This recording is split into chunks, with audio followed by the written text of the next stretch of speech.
मृत्यूची परिभाषा आहे कर्मांचं पुस्तक. ज्यावेळी मृत्यू जवळ येतो त्यावेळी परमेश्वराचा न्याय चालू होतो.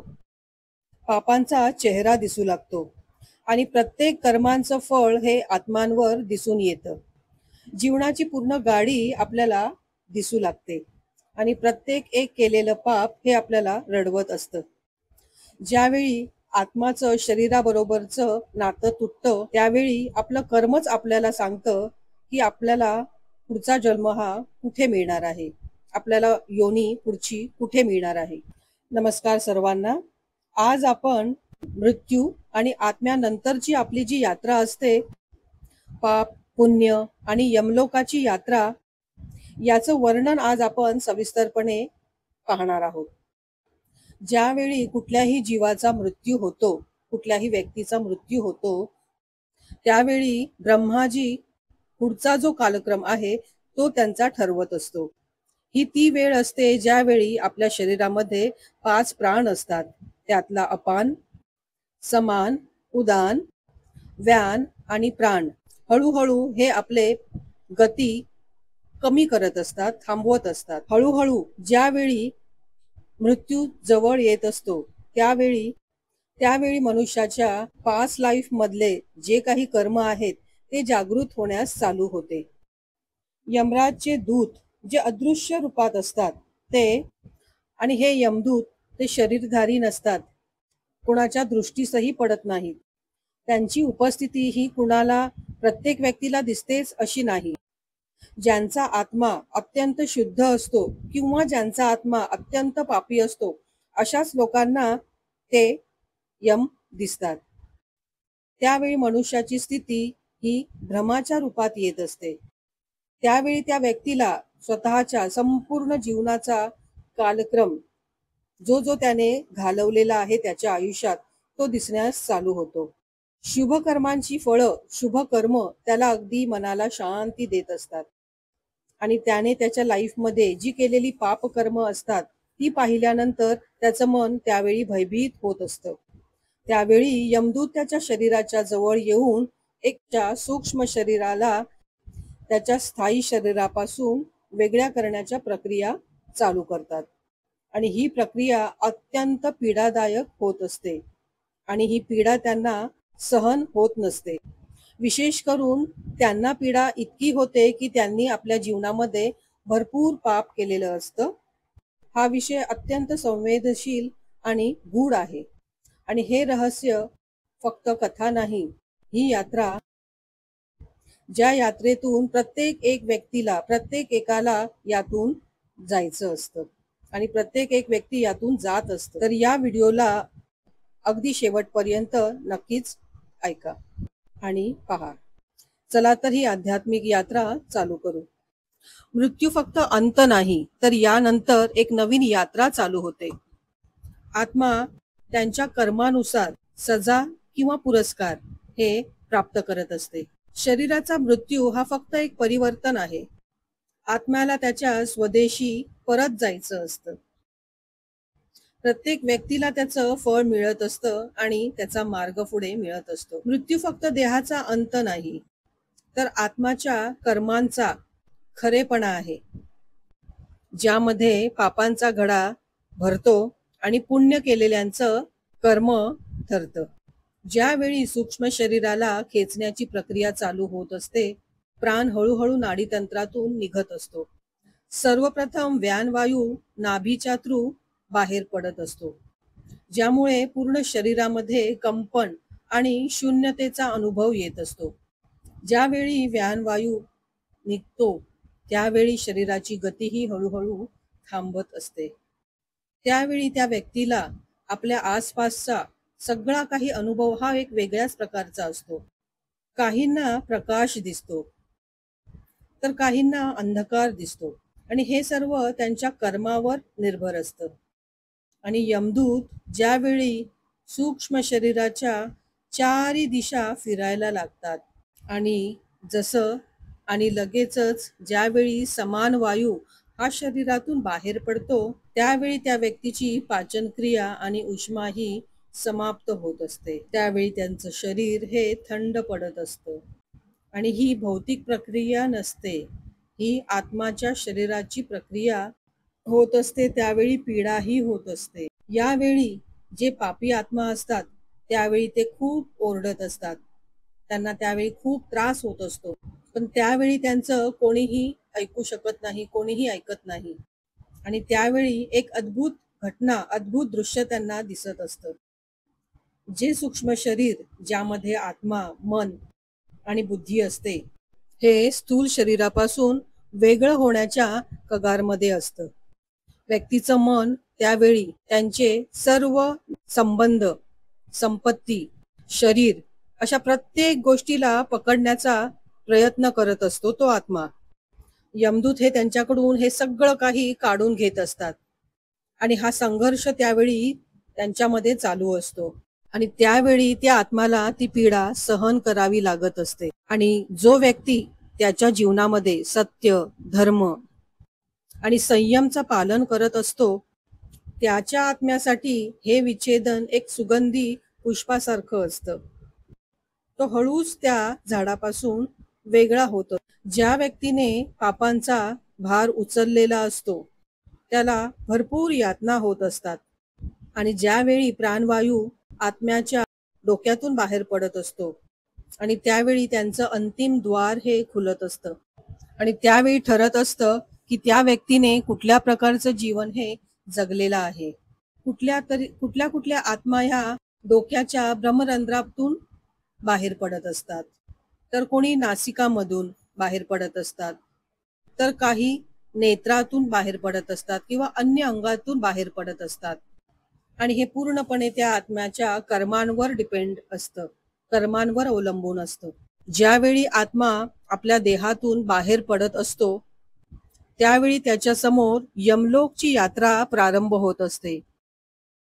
त्यावेळी त्या आत्म्याला स्पष्ट होत नसतं की तो जीवित आहे की मृत्यू आहे. तो आत्मा ज्यावेळी आपल्या परिजनांना रडताना बघत असतो, आपल्या बॉडीच्या अवतीभोवती जिथे त्या व्यक्तीचं शव पडलेलं असतं त्याच्या अवतीभोवती भरपूर लोक ही रडत असतात, भरपूर लोक असतात, त्याचे नातेवाईक रडत असतात.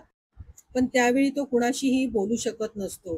ती आत्मा त्यावेळी भरपूर ओरडत असते, त्यांना काही सांगण्याचा प्रयत्न करत असते, प्रत्येकाला स्पर्श करण्याचा प्रयत्न करत असते, त्यांच्या नातेवाईकांना स्पर्श करण्याचा प्रयत्न करत असते, परंतु सर्व काही व्यर्थ असतं.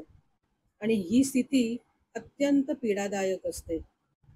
आणि यमदूत त्यावेळी त्या आत्म्याला संकेत देत असतात की आता तुझा कालखंड हा संपलेला आहे. आणि ते त्याला एका अदृश्य मार्गावर घेऊन जात असतात आणि ज्याला प्रेत यात्रा म्हटलं जातं. आणि ही यात्रा 47 दिवसांची असते, ज्यामध्ये आत्म्याला वेगवेगळ्या वेगवेगळ्या परिस्थितींमधून जायचं असतं. आणि या दरम्यान त्याला आपण केलेल्या कर्मांचा आभासही होत असतो. ज्या आत्म्याने अधर्म केलेला असेल त्याची पीडा अत्यंत तीव्र असते आणि त्यावेळी ती आत्मा जोरजोरात ओरडत असते की काश मी माझ्या लाईफमध्ये चांगलं काम केलं असतं, मी माझ्या लाईफमध्ये वाईट कर्म केलं नसतं. आणि जे आत्मा चांगलं काम करत असतात त्यांना देवदूतांमार्फत मेसेजेस मिळत असतात. त्यांची यात्रा ही सुंदर, प्रकाशमय आणि सुगंधित होत असते. आणि त्यावेळी त्यांना पीडा नसते आणि भयही नसतं. त्यांची यात्रा ही अत्यंत सुखमय होत असते. आणि ही यात्रा करत असताना त्यांना यमलोकच्या द्वारापर्यंत आणलं जात असतं, ज्याला चित्रगुप्त सभा असं म्हटलं जातं. आणि इथे आत्म्यांचा चांगलं कर्म आणि वाईट कर्म याचा लेखाजोखा हा प्रस्तुत केला जातो.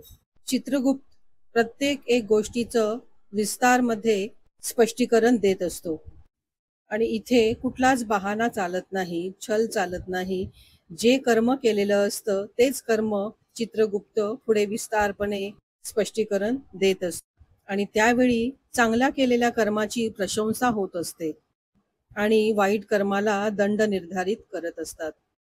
आणि इथेच निर्णय केला जातो की त्या आत्म्याला पुढच्या कुठल्या योनीमध्ये पाठवलं जाणार आहे. ते मानव बनतील, पशु बनतील, पक्षी बनतील किंवा कीटक बनतील. आणि हा निर्णय हा पूर्णपणे त्या आत्म्यांच्या कर्मावर निर्धारित असतो. ज्या व्यक्तीने आपल्या जीवनामध्ये पाप, छल अशा प्रकारचे कर्म केलेले असतील, त्यावेळी ते कीटक, पशु, राक्षस अशा प्रकारच्या योनीमध्ये प्रवेश करत असतात. आणि ज्यावेळी ज्या व्यक्तींनी संयम, धर्म अशा प्रकारचं पालन केलेलं असेल, अशा व्यक्तींना मनुष्य, देव, योगी अशा योनींमध्ये जन्म मिळत असतो. अशा वेळी त्या आत्म्यांना हेही दर्शविले जातं की त्यांनी त्यांच्या त्या त्या मार्गांमध्ये कुठले कुठले लोभ स्वीकारले आणि कुठले कुठले मार्ग हे त्यांनी अधर्माचे स्वीकारले. आणि यावेळी त्यांचं पूर्णपणे हे आत्मनिरीक्षण होत असतं. आणि याच वेळी त्या आत्म्याला आपल्या कर्मांचा बोध हा होत असतो. आणि यानंतर त्या आत्म्याला यमलोकमध्ये त्या मार्गावर नेलं जातं. तो जो मार्ग असतो त्यांचा पुढच्या जन्माचा मार्ग असतो, पुढच्या मिळणाऱ्या योनीचा मार्ग असतो. पण या अगोदर जर त्याचं पाप हे खूपच प्रमाणात असेल तर त्याला त्याचा दंडही त्यावेळी भोगावा लागत असतो. 28 प्रकारचे नरक आहेत आणि अशा ठिकाणी त्यांना त्यांच्या अपराधानुसार त्या नरकांमध्ये त्यांना त्यांचे भोग भोगावे लागत असतात. जो व्यक्ती ज्याने एखाद्याचा खून केलेला असेल त्याला रक्तपान यमलोकामध्ये पाठवलं जातं, जिथे तो स्वतःचं रक्त पिण्यास विवश होणारा असतो. ज्या व्यक्तींनी खोटं बोलून दुसऱ्यांचं नुकसान केलेलं असतं त्या व्यक्तींना ताममिश्र नरकात अंधकार आणि पीडा यामध्ये झुजत राहावं लागतं. आणि या नरकांची पीडा ही फक्त शारीरिकच नसते, तर ही मानसिक आणि आत्मिक सुद्धा पीडा असते. आणि त्यावेळी आत्म्याला हे जाणवत असतं की आपण आपल्या भौतिक सुखाच्या नादी लागून भरपूर काही आपण आपल्या लाईफमध्ये नुकसान केलेलं आहे आणि त्या नुकसानाचा भुर्दंड आपल्याला आता हा भरावा लागत आहे. त्यावेळी पुन्हा पुन्हा तो आत्मा त्या सगळ्या झालेल्या घटना आठवत असतो आणि तो त्यावेळी विचार करत असतो की काश मी त्यावेळी सुधार करू शकलो असतो. पण आता त्याला फक्त यासाठी पश्चातापच राहिलेला असतो. आणि हाच अनुभव त्याला पुढच्या त्याच्या मार्गासाठी तयार करत असतो. कारण की तो पुढे मिळणाऱ्या नवीन जन्मामध्ये ह्या सगळ्या ज्या झालेल्या चुका आहेत तो सुधारून पुढे चांगल्या घटना त्या लाईफमध्ये करू शकतो किंवा आपल्यामध्ये सुधारणा करून पुढचा जो जन्म आहे तो चांगल्या प्रकारे घालवू शकतो आणि मोक्षाच्या मार्गावर अग्रेसर होईल. आणि हा उद्देश फक्त त्याच आत्म्यांचा होतो की त्यांना खरोखरच त्याचं आत्मज्ञान झालेलं असतं, मोक्षाचं आत्मज्ञान झालेलं असतं. ज्यावेळी आत्म्याला समजतं की आपण आपल्या लाईफमध्ये जे काही गोळा केलं ते फक्त आणि फक्त भ्रम होता, तो आपण कुठेही नेहू शकत नाही, त्यावेळी तो आत्मा पुनर्जन्मासाठी नाही तर मुक्तीसाठी प्रयत्न करतो. त्यातल्या काही ज्या आत्मा असतात त्या पूर्णपणे त्यातून मुक्त होत नाहीत. मोह, लोभ, क्रोध या सर्व गोष्टी त्यांना पुढच्या मार्गासाठी अडथळे आणत असतात आणि यासाठीच त्यांना पुन्हा पुनर्जन्म घ्यावा लागतो.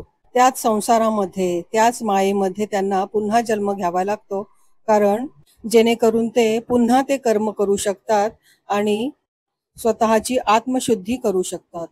पुनर्जन्माची पद्धत ही अगदी सोपी पद्धत नाही.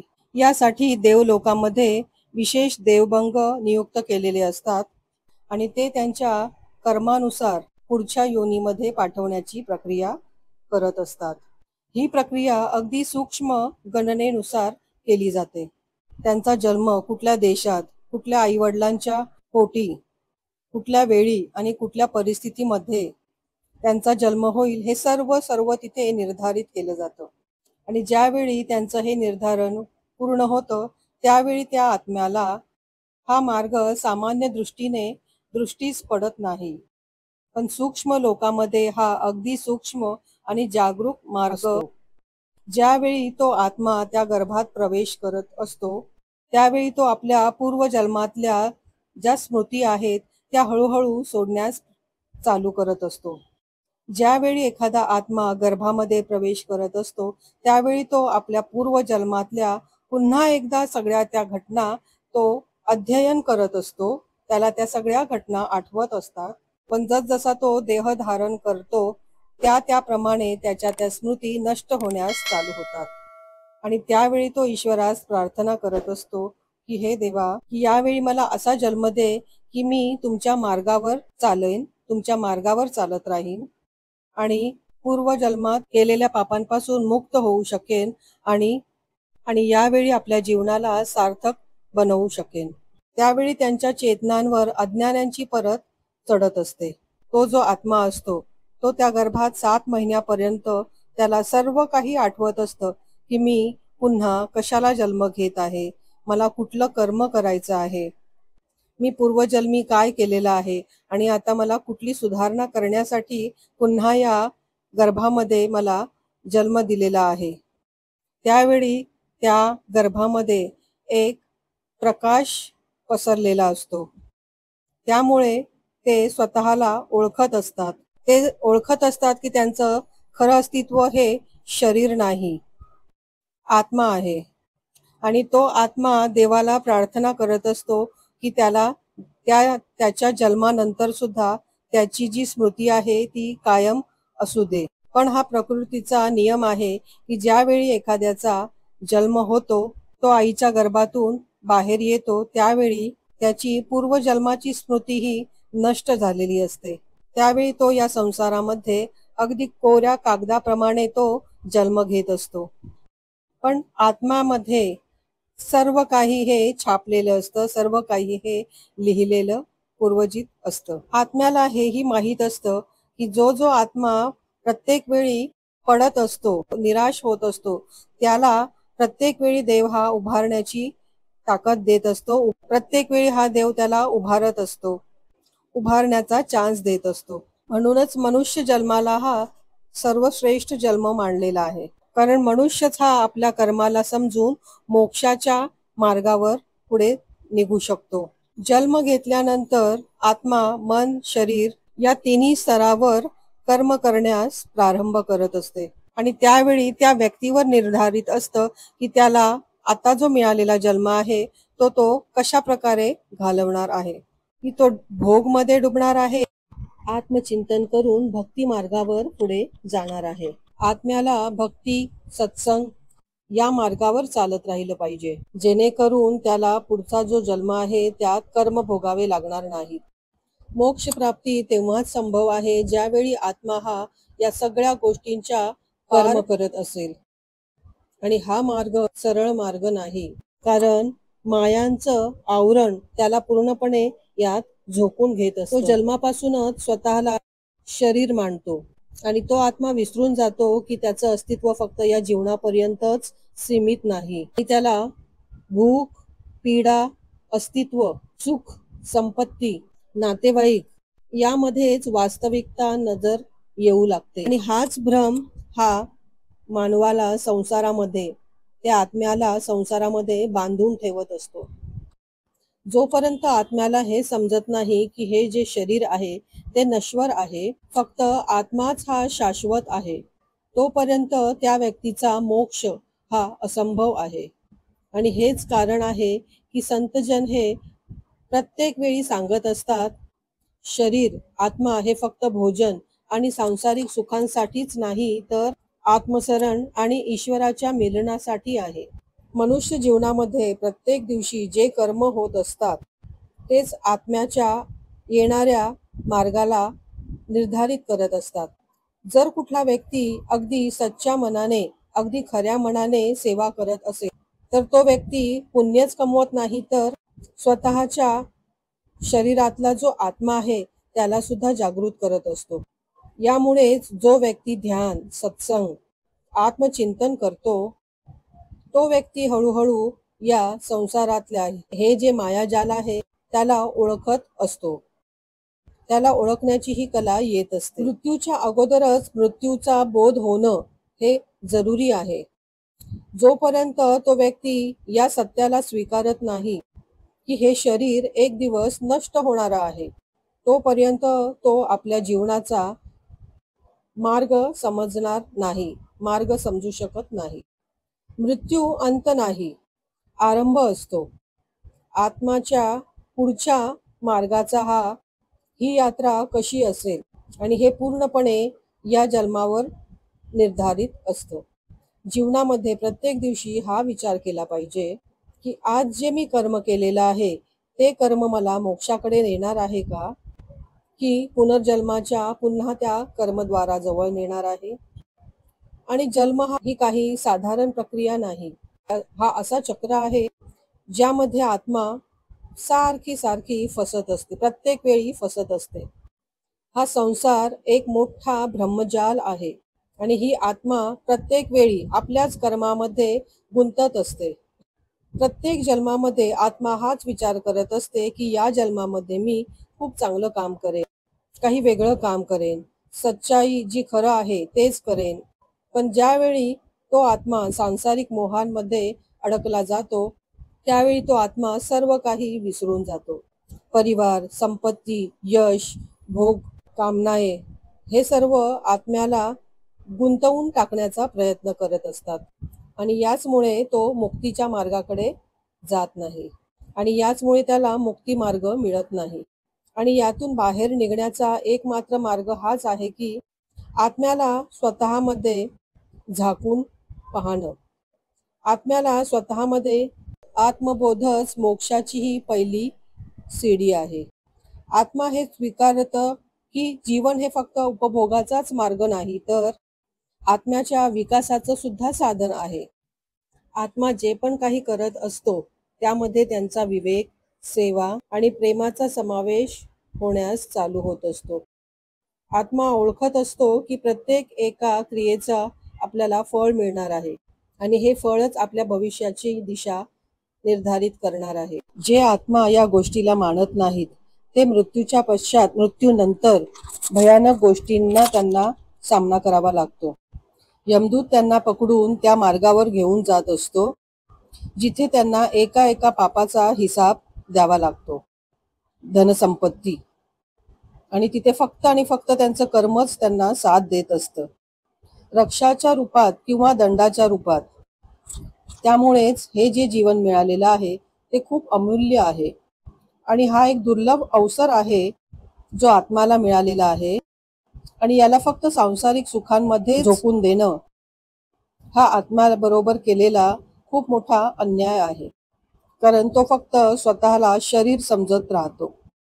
हाच तो भ्रम आहे की तो जन्मापासून आत्म्याला बांधत आलेला आहे. जोपर्यंत आत्मा आपली वास्तविकता काय आहे हे ओळखत नाही त्यामुळे तो पुन्हा पुन्हा त्याच मायाजालमध्ये फिरत राहतो. मनुष्याचं जीवन हे देवाने दिलेलं एक खूप मोठं महत्वाचं एक विशेष अवशेष आहे. ना देवांना हा अवसर प्राप्त आहे ना पशूंना.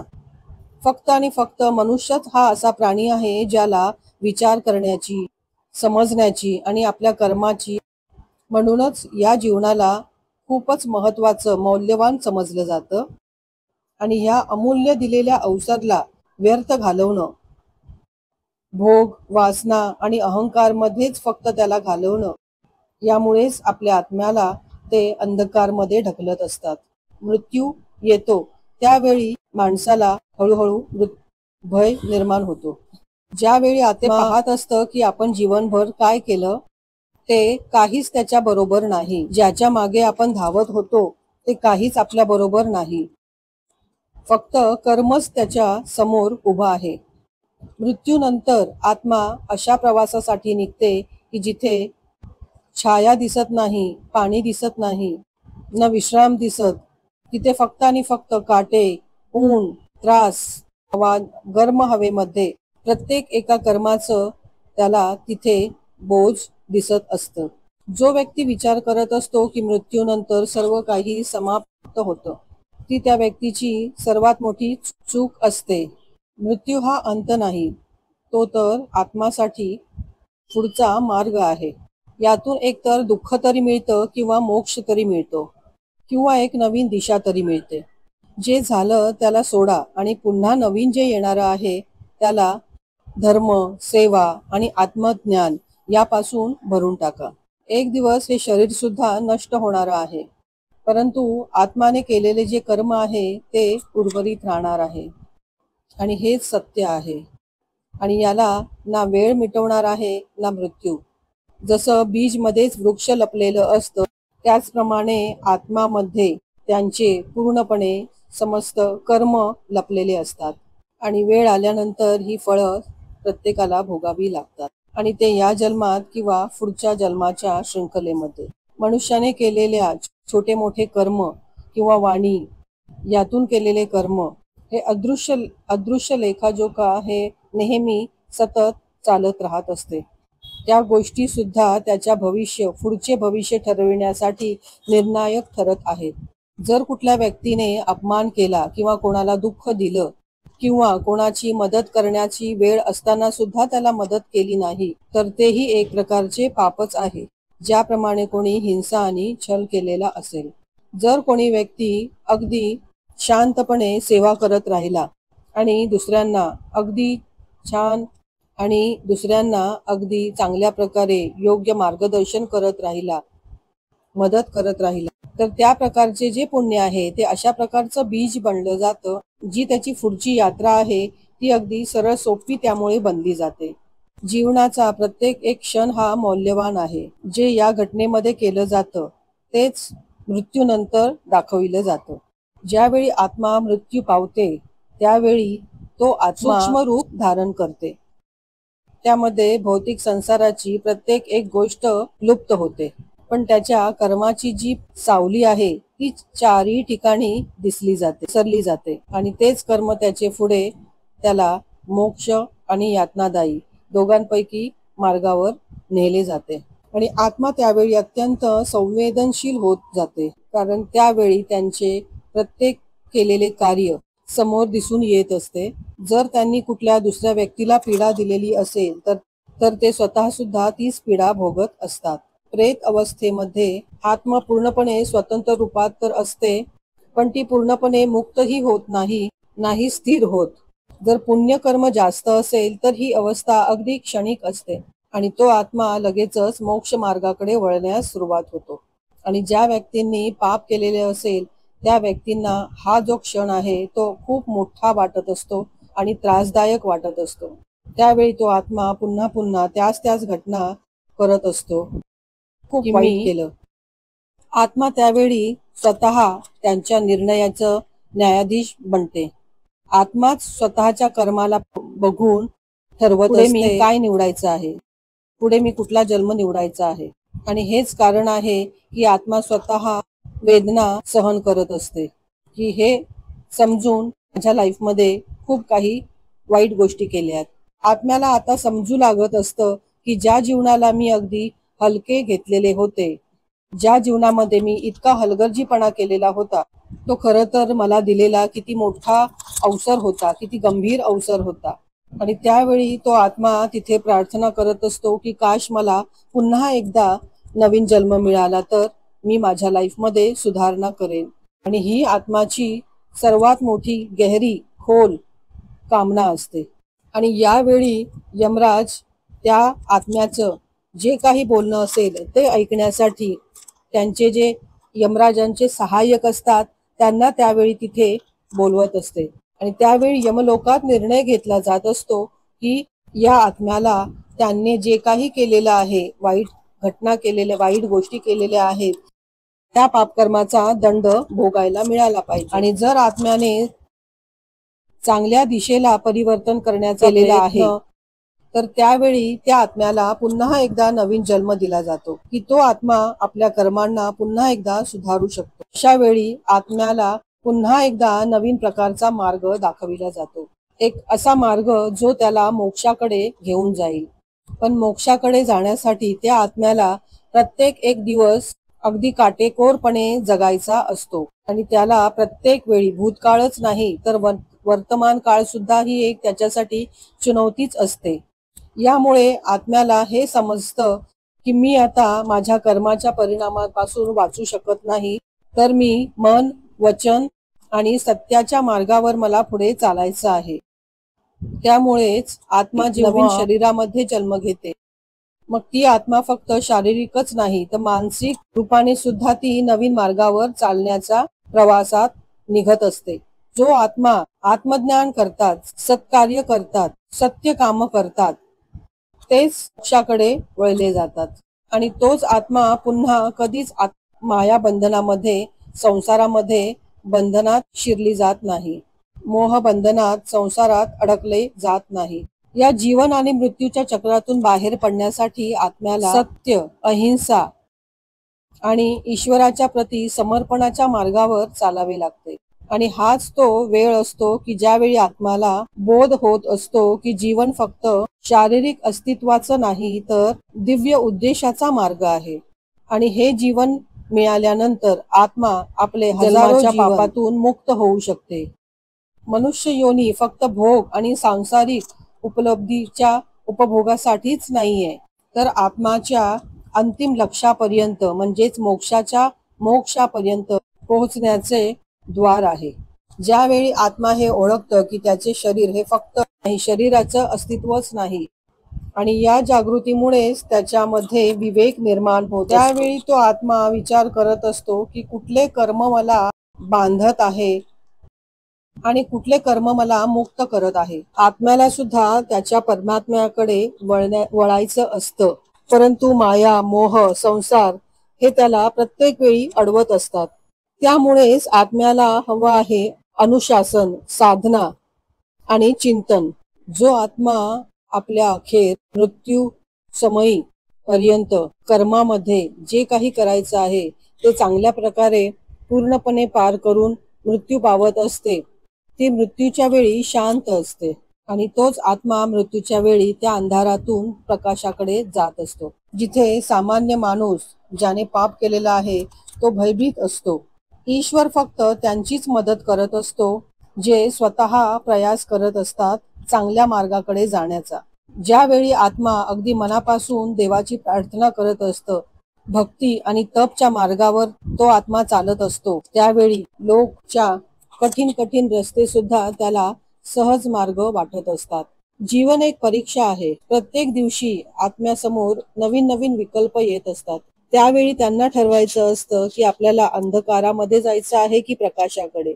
आत्मा पूर्णपणे स्वतंत्रतेचा अनुभव करत असते आणि हाच मोक्ष आहे. आणि ही आत्म्याची सर्वोच्च अवस्था असते, जिथे पीडा नाही, वासना नाही, भटकाव नाही आणि नाही कुठली दुःखद स्मृती. परंतु या परमस्थितीपर्यंत पोहोचण्यासाठी आत्म्याला भरपूर स्तरांतून जावं लागतं. त्यावेळी त्याला पुन्हा भौतिक जगामध्ये परतावं लागतं आणि इथूनच पुन्हा तो आत्मा गर्भात प्रवेश करण्याच्या यातना भोगत असतो आणि ती अत्यंत कठोर असते. गर्भामध्ये पोहोचण्याचा जो आत्म्याचा मार्ग सर्वात कठीण आणि त्रासदायक मार्ग असतो, कारण तिथे अत्यंत अंधकार आणि सीमित जागा असते. गेल्या जन्मातले सर्व काही अनुभव आपल्या बरोबर घेऊन तो त्या गर्भात शिरत असतो. गुदमरलेल्या अवस्थेमध्ये त्याला कित्येक महिने राहावं लागतं. नवीन जीवन प्रारंभ होण्यासाठी त्याला कित्येक महिने तिथे राहावं लागतं. आणि या अवस्थेमध्ये आत्मा भरपूर वेळा प्रायश्चित्त करत असतो. या अवस्थेत आत्मा प्रायश्चित्त करत असते, पश्चाताप करत असते. पण ज्यावेळी त्याचा जन्म होतो तेव्हा मायाची जी चादर असते ती त्याला पांघरून घालत असते आणि तो सर्व काही त्यानंतर विसरून जात असतो. आणि हेच जे काय, ही जी चादर आहे तीच त्याला संसारामध्ये ढकलत असते. आणि त्यावेळी त्या जीवनाचा जो लक्ष्य आहे तो विसरून जात असतो की आपण पुन्हा जन्म का घेतला. याचाच अर्थ, याचं जर ज्ञान त्यांना झालं तर ते मोक्षाकडे वळू शकतात, नाहीतर ते पुन्हा त्याच चक्रामध्ये फसत राहणार आहेत. आणि तो आत्मा जो पुन्हा शरीर धारण करतो आणि त्याच चुका पुन्हा करत असतो, जोपर्यंत हा आत्मा हे सर्व तोडत नाही तोपर्यंत त्याचं पूर्णपणे कल्याण होत नाही. यासाठीच मृत्यूच्या अगोदरच आपल्या आत्म्याला जागृत करणं जरुरी आहे. मृत्यूनंतर पश्चातापाची काहीच उपाययोजना नाही, पश्चातापाशिवाय काहीच नाही. आणि जे पुण्यात्मा असतात त्यांच्यासाठी जे दूत असतात ते त्यांना मार्गदर्शन करणारे असतात, ना की दंडाधिकारी. त्यावेळी ते आत्म्याला घसटून घेऊन जबरदस्ती घेऊन जात नाही, घाबरवत सुद्धा नाही, तर त्या आत्म्याला अगदी शांतपणे यमलोकापर्यंत घेऊन जातात. कारण मृत्यूनंतर पश्चाताप नाही, त्यावेळी फक्त कर्मच बोलत असतात. आणि ज्यावेळी आत्मा हे समजतं त्याच वेळी ते त्या जीवनाला पूजा मानून जगत असतं. आणि त्यावेळी तो आत्मा ना घाबरत ना त्या जीवनाला बघून पळ काढत. आत्मा त्यावेळी ब्रह्मामध्ये विलीन होऊन ब्रह्म होऊन जाते. आणि पुराण या मुक्तीला सर्वश्रेष्ठ मुक्ती मानतं. आणि ही मुक्ती फक्त जन्म मृत्यूनेच नाही तर स्मृती आणि अहंकारातून परे होऊन मिळते. आणि तिथे कुठलीच कथा नाही, कुठलाच इतिहास नाही, फक्त मौन असतो. आणि असा मौन जो शब्दांच्या पलीकडे असतो. आणि या अवस्थेपर्यंत पोहोचणाऱ्या त्या आत्म्याला कुठलीच गती नसते आणि ना कुठला मार्ग. ती जिथे आहे तिथेच ब्रह्म आहे आणि त्याला कुठलीच दिशा राहत नाही, कारण तो आत्मा स्वयं दिशा बनलेला असतो. आणि ना कुठल्या धर्माच्या परिभाषेत राहत, ना कुठल्या लिपिक वेद आणि मंत्रामध्ये राहत. ती स्वयं तो आत्मा स्वयं परम सत्याची झलक असतो. त्यामुळे हा जो आत्मा आहे तो ना तो लौकिक ना अलौकिक, आणि हे केवळ सत्य आहे.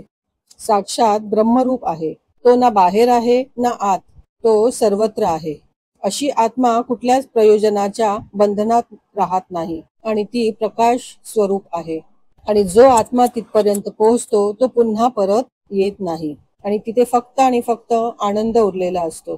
कारण तो आत्मा त्या शोकाच्या परे आहे, दुःखाच्या परे आहे. तिथे फक्त आणि फक्त आनंदच आहे. एक अशा अवस्थेमध्ये तो जातो की तिथे कुठलीच कमी नाही, कुठलीच अपेक्षा नाही आणि तो आत्मा आनंदमय ब्रह्म या स्थितीत मावतो. आणि ही अवस्था आत्म्यामध्ये अगदी खोलवर शांतता प्रस्थापित करते. आता आत्म्याला कुठल्याच प्रकारचं शारीरिक सुख नको असतं, ना मानसिक शांतीची खोज तो करत असतो. आता सर्व काही पूर्ण झालेलं असतं. कुठल्याच गोष्टीची अपेक्षा त्याच्याकडे नसते. त्याला पूर्णपणे आतून शांती मिळालेली असते. ज्यावेळी आत्म्याला असं वाटतं की आपण स्वतः एका देवाचा अंश आहोत, त्यावेळी ह्या सगळ्या घटना घडू लागतात. आत्म्याचं अस्तित्व हे, जो आत्मा परमात्म्याशी जुडला जातो त्याचं जीवन आनंदमय होतं. आत्मा हा शरीरामध्ये असतो, परंतु परमात्मा हा सगळीकडे असतो. आणि आत्मा आत्म्याला जोडून परमात्म्याचं रूप घेते आणि तेव्हाच मोक्ष मिळतो आणि शांती मिळते. आत्म्याची यात्रा फक्त भक्ती आहे. आत्म्याचं मिलन हेच सत्य आहे. आत्म्याचं परमात्म्याशी मिलन हेच सत्य आहे. म्हणूनच यामुळे मनुष्याचं पाय स्वर्गापर्यंत पोहोचतो. संसारातल्या सर्व बंधनातून तो आत्मा मुक्त होतो. प्रत्येक व्यक्तीला हा विचार पडत असेल की पृथ्वी लोकाच्या व्यतिरिक्त सुद्धा या ब्रह्मांडामध्ये की अजून कुठले लोक आहेत का, आणि त्यांना बघू शकतो का, की तिथपर्यंत आपण पोहोचू शकतो का. स्वर्ग लोक, वैकुंठ लोक हे कसे असतात आणि तिकडच्या लोकांचं जीवन कसं असू शकतं.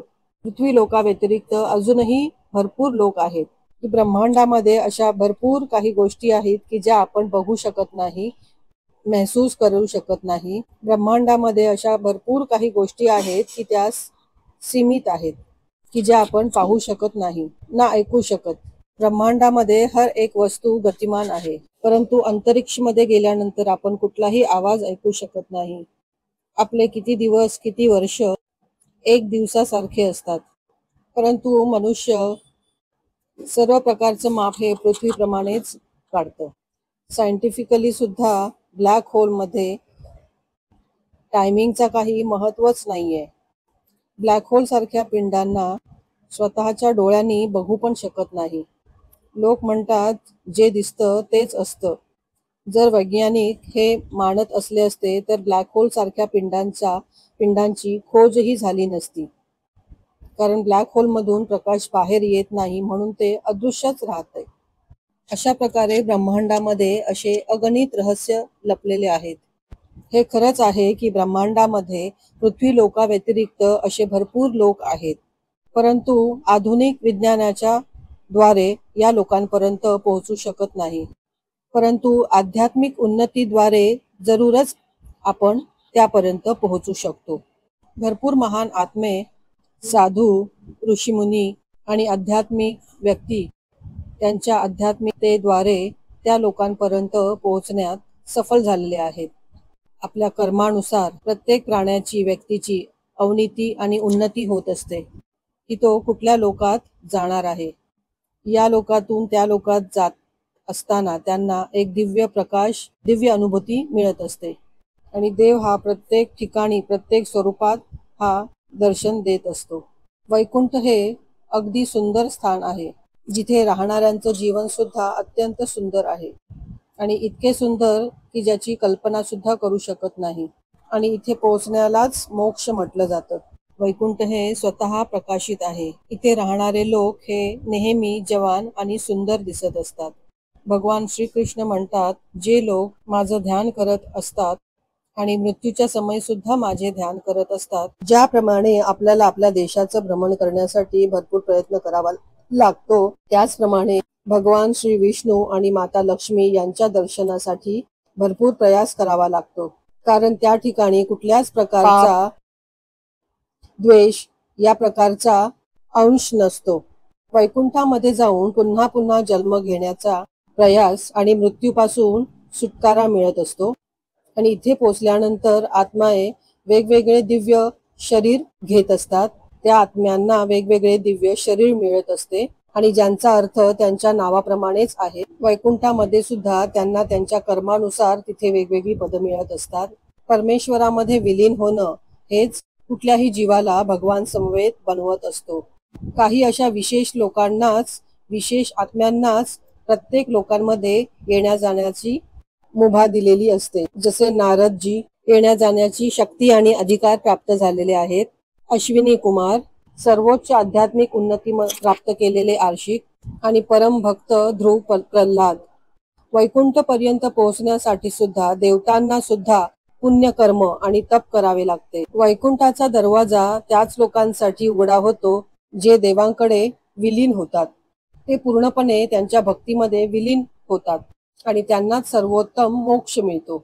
आणि जे विष्णूच्या महिमेमध्ये विलीन होतात आणि ते ब्रह्ममध्ये विलीन होतात. भूलोकापासून वैकुंठापर्यंतची जी यात्रा आहे ती तप, ध्यान, धारणा आणि चांगले कर्म आणि जो व्यक्ती स्वतःला परमेश्वरामध्ये विलीन करून घेतो तो मोक्षाचा अद्भुत अनुभव प्राप्त करतो. अगदी अखेरपर्यंत हे आध्यात्मिक शब्द ऐकण्यासाठी थांबल्यामुळे तुमचे खूप खूप धन्यवाद. भेटूया दुसऱ्या व्हिडिओमध्ये एका नवीन आध्यात्मिक प्रवासामध्ये. तोपर्यंत